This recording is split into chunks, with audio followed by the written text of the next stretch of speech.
To another Home Office matter now.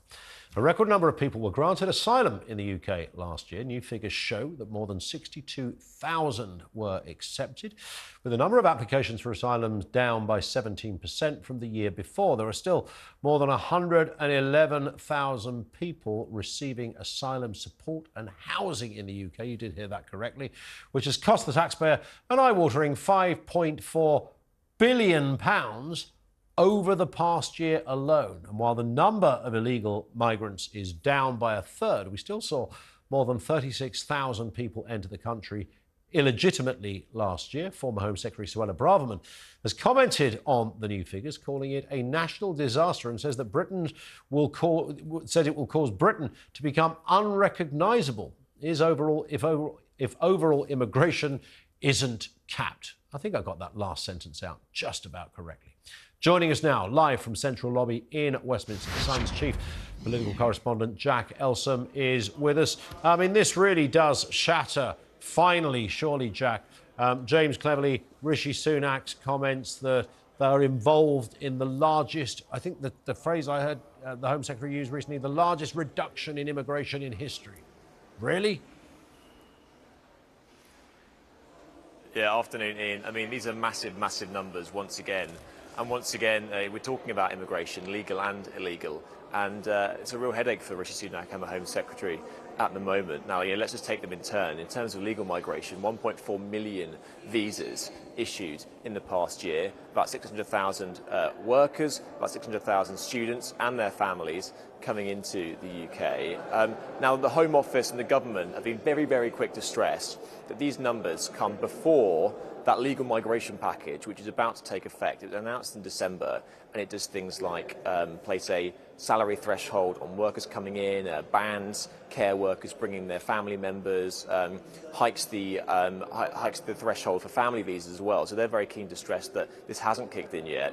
However, that will be small comfort for a lot of people in this country who think that we've got a massive, massive problem with legal migration. And, Suella Braverman, like you said, has come out today echoing calls for an overall cap, which the government stopped short of doing in December, and which many Tory MPs want them to go for, a solid, hard ceiling on the amount of people that can come in every year, because they make the point that Britain was a very welcoming country.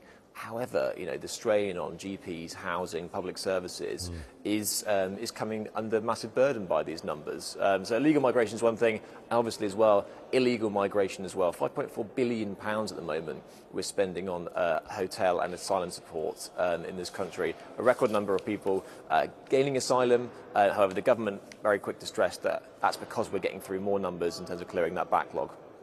And that backlog is going to take, I think somebody worked out, I don't know what the truth of this was, but it sounded about right to me that it would take something like 112 years or something at the current rate to sort out the backlog. I can sort of believe that. Might have been a bit of mischief in that analysis, but it's easy to understand. The sheer amount of money this is costing, the controversy it's costing, the issue of cultural assimilation, which often gets relegated as an inconvenient point. I'd put that right up there, frankly. The issue of services and infrastructure, and of course, the irredeemable reality that much of what we're talking about here isn't illegal immigration, it's legal immigration. Yeah, and that's what the government, and that's what makes up the overwhelming majority of arrivals in this country. And the government can say to their blue in the face that they are taking action to do that. However, your viewers will be sat there at home probably thinking they've heard it all before. The first 14 years of this government, ever since David Cameron came in, we've had people saying we're going to get tough on immigration, we're going to get tough, we're going to get tougher. And actually, the numbers just rise and rise and rise. And so Downing Street can today, as they are quick to stress, say that they are getting a package of measures in place which is going to stop this. However, people will only want the proof in the pudding when that comes out, because at the moment, they haven't been getting it. Interesting point as well. A lot of Tory MPs now are slowly coming round to the idea that we need fundamental welfare reform. And the idea, loads of these immigrants are being forced to come in, is because we have massive vacancies in the job market, which we're not filling with British people, and therefore bosses are almost forced to hire from abroad. We have record amounts of people on welfare in this country. Getting those people off benefits and into the workplace is something Tory MPs are going to be very vocal about, and it'd be interesting to see whether we have any sort of back-to-work measures in the budget next week.